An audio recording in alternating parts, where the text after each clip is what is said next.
Welcome, dear viewer. I'm your host, Carmila. We are now entering the spookiest month of them all.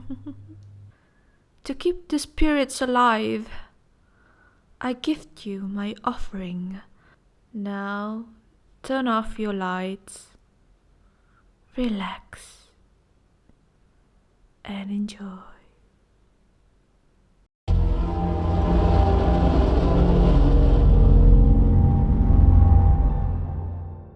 The air around me is cool and fresh. Early morning rays glistens as they pass through the damp air above me. The grass I'm laying on is wet and soft. I can feel beads of dew fall onto my fingertips and slowly cascade down to my skin. Off in the distance, I can hear birds chirping, starting to wake in search of food. In the underbrush around me, I can hear the scampering of small animals.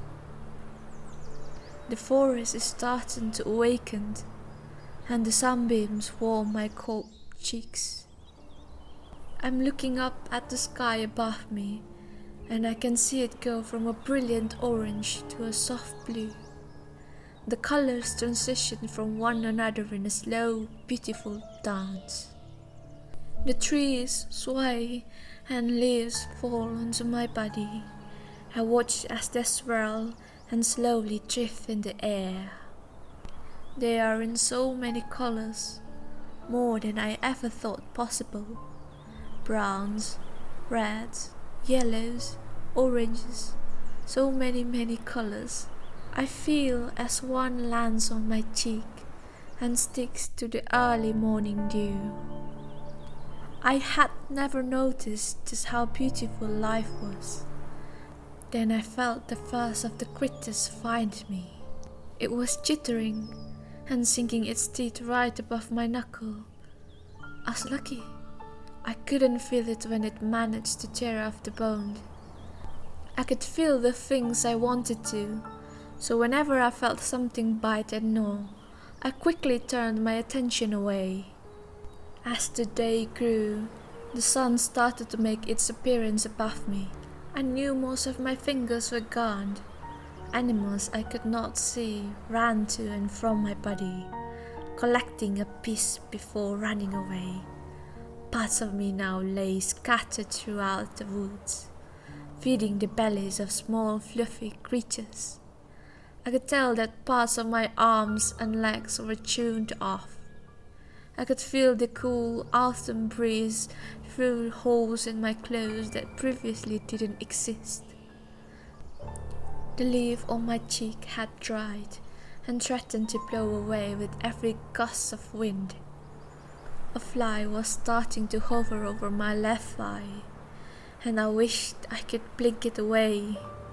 I strained and focused all my energy on that eyelid, willing it to close. The fat black fly landed, and I felt as it started to eat away at my eye. If I could, I would have screamed. That had been cut short the night before, when he had dragged me out here. I had fought and screamed. If I had still my fingers, I would have still felt the skin I had torn away from his face in my struggle.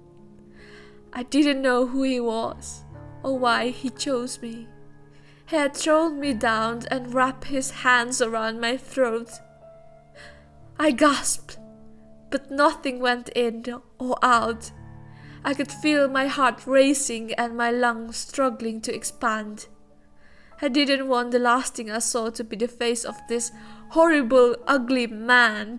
So I turned my eyes to the sky above me, and I gazed at the brilliant white specks that were light years away. I pictured myself floating towards them, soaring through the brilliant colors of cosmic space. I could see the space stars and the images of trees and animals. Colors I never knew existed sparkled before my eyes. I was no longer laying on the first floor with my killer on top of me. I was no far, far away, wrapped in the blanket of colors and light. I didn't notice when I had died, not exactly. My eyes were so focused on the night above.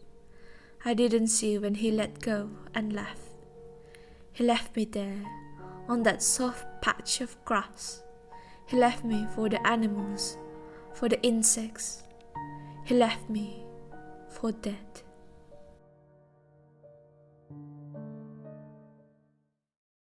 I just wanted to give my thanks to for letting me use their story to narrate, and I'll see you all tomorrow.